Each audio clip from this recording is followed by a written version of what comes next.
জাতীয় থেকে আন্তর্জাতিক প্রান্তিক জনপদ থেকে নগর, চারপাশে ঠিক কী ঘটছে মুহূর্তে তা নিয়ে আয়োজন এখন চারদিক। আপনার সঙ্গে আছি আমি মুন্নাফ রশিদ।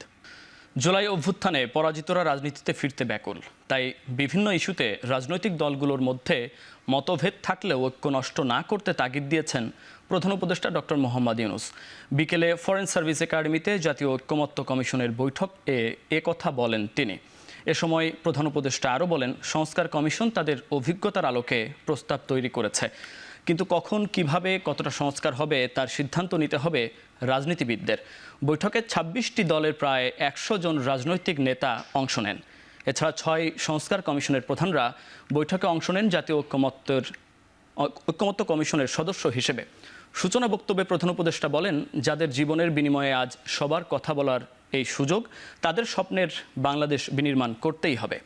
প্রধান উপদেষ্টার বক্তব্যের পর সভায় মতামত তুলে ধরেন অংশগ্রহণকারী রাজনৈতিক দলের নেতারা। আন্তর্জাতিক বিশ্বের সমর্থন আপনারা হয়তো লক্ষ্য করেন, সারা পৃথিবী জুড়ে আমাদের প্রতি একটা বড় রকমের সমর্থন গড়ে উঠেছে, যে কারণে অপর পক্ষ সুবিধা করতে পারছে, পদে পদে ব্যাহত হচ্ছে। যেখানে যাই বহু গল্প রচনা করেছে, সে গল্প টিকাতে পারতেছে, শেষমেশ ট্রাম্পের হাতেই আবার সে গল্প চালাতে পারলো না। তারা ফিরে আসার জন্য অত্যন্ত ব্যাপক, প্রতিদিন তাদের জন্য মূল্যবান দিন। দেরি হলে তাদের জন্য অসুবিধা। সেজন্য আমাদেরকে শক্ত থাকতে হবে, মজবুত থাকতে হবে, এবং আমরা যেগুলো আলাপ করছি সেগুলো মতভেদ থাকবে, কিন্তু আমরা এর অর্থ নয় যে আমরা একত্র নই। এদিকে ঐক্যমত্য কমিশনের বৈঠকে ফের দ্রুত নির্বাচনের দাবি জানিয়েছে বিএনপি। বৈঠক শেষে বিএনপি মহাসচিব জানান, জাতীয় নির্বাচনের আগে স্থানীয় সরকার চায় না তার দল। যদিও এই ইস্যুতে পক্ষে বিপক্ষে মতামত দিয়েছে বৈঠকে অংশ নেওয়া দলগুলো, আর সংস্কার নিয়ে ঐক্যমত্যে পৌঁছানোর পরই নির্বাচনের দাবি জানিয়েছে জামায়াতে ইসলামী। তবে সুষ্ঠু নির্বাচন আয়োজনের পাশাপাশি জুলাই হত্যাকাণ্ডের বিচার করতে একমত পোষণ করেছে সবকটি দল। পাশাপাশি আওয়ামী লীগকে নিষিদ্ধের দাবিও। নির্বাচন দিলে 4,500 ইউনিয়ন পরিষদে সেখানে একটা মারামারি হওয়ার সম্ভাবনা আছে। একটা জানেন আপনারা, ইউনিয়ন পরিষদের নির্বাচন অনেক বেশি রক্তক্ষয়ী সংঘর্ষ সেসব জায়গাতে হয়, এবং গ্রাউন্ড রিয়ালিটি আলাদা। আওয়ামী লীগকে গ্রাউন্ড রিয়ালিটিতে অনেকেই মেনে নিবে না। তো এই সন্ত্রাস যাতে কোনোভাবেও না হয় এবং স্থিতিশীল জানি থাকে, এবং কোনো ধরনের কোনো সংস্কারই জানি জাতীয় নির্বাচনকে বিলম্বিত না করে। আমরা স্পষ্টভাবে বলেছি, স্থানীয় নির্বাচন আগে করেন বা জাতীয় নির্বাচন আগে করেন, কিন্তু আপনার প্রশাসনিক কর্তৃত্বটা লাগবে।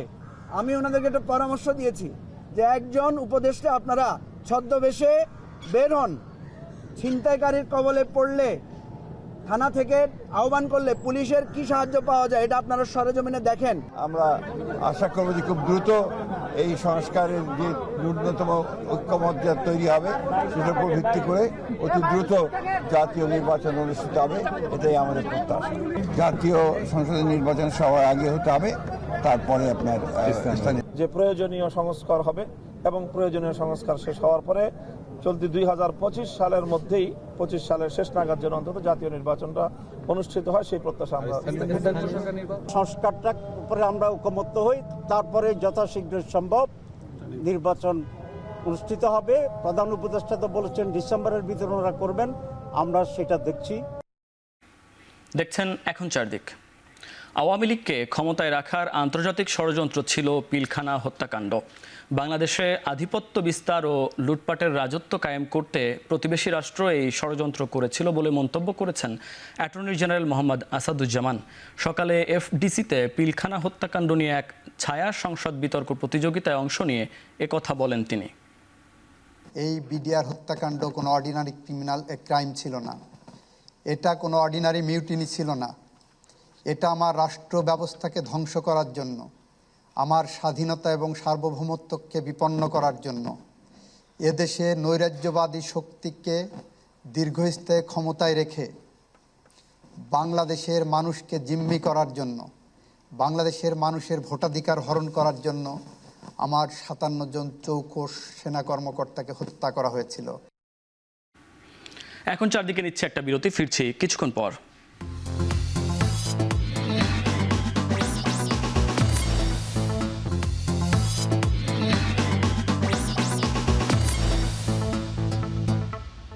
বিরতির পর ফিরে এলাম। আপনারা দেখছেন এখন চারদিক।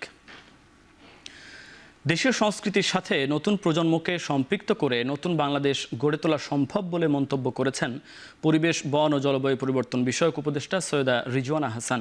শনিবার বিকেলে রাজধানীর আনন্দ একাডেমি ফর পারফর্মিং আর্টস এর উদ্বোধনী অনুষ্ঠানে কথা বলেন তিনি।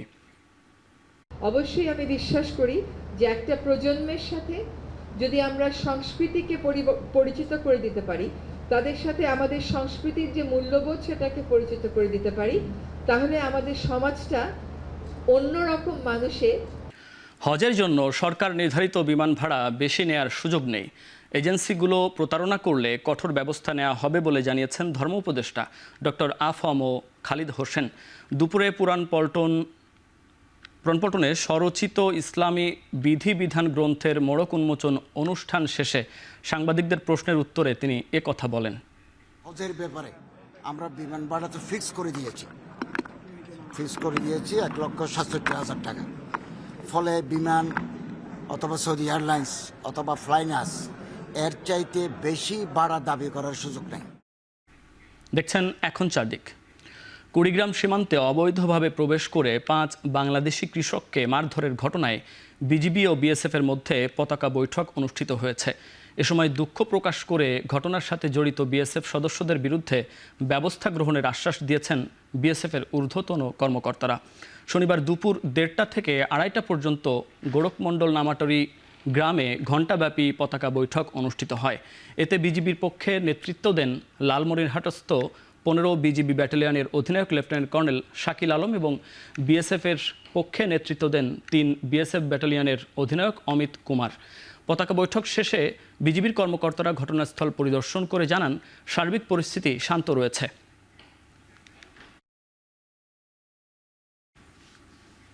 এখন চারদিকে নিচ্ছি আরও একটা বিরতি, ফিরছি কিছুক্ষণ পর।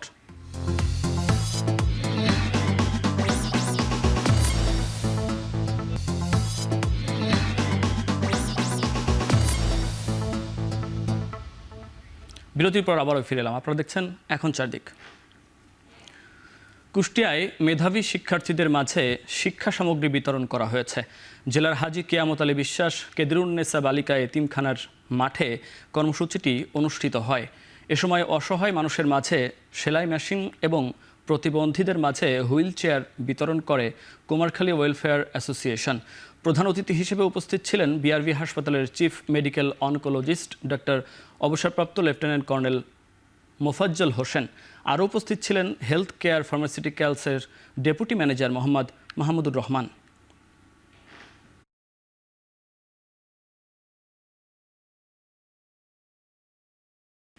মার্কিন প্রেসিডেন্ট ডোনাল্ড ট্রাম্পের সঙ্গে ভারতীয় প্রধানমন্ত্রী নরেন্দ্র মোদীর বৈঠকের একদিন না পেরোতেই দ্বিতীয় দফায় 119 জন অবৈধ অভিবাসীকে ভারতে ফেরত পাঠিয়েছে ওয়াশিংটন। শনিবার স্থানীয় সময় সকাল 10টায় পাঞ্জাবের অমৃতসরে অভিবাসীদের নিয়ে একটি মার্কিন বিমান অবতরণ করে, যাদের মধ্যে 67 জন পাঞ্জাবের, 33 জন হরিয়ানার, 8 জন গুজরাটের, বাকিরা বিভিন্ন প্রদেশের। রোববার তৃতীয় দফায় অবৈধ অভিবাসীদের নিয়ে যুক্তরাষ্ট্র থেকে আরও একটি বিমান ভারতে আসার কথা রয়েছে। এরপর ভারতের অবৈধ অভিবাসীদের নিয়ে নিয়মিতভাবে প্রতি সপ্তাহে একটি ফ্লাইট ভারতে আসার কথা রয়েছে। শেষ করছি এখন চারদিক। এখন টেলিভিশন ওয়েবসাইটে দেখতে ভিজিট করুন www.ekhon.tv এবং ফেসবুকে দেখতে ভিজিট করুন facebook.com/tv.ekhon এবং ইউটিউবে দেখতে ভিজিট করুন youtube.com/c/ekhontv।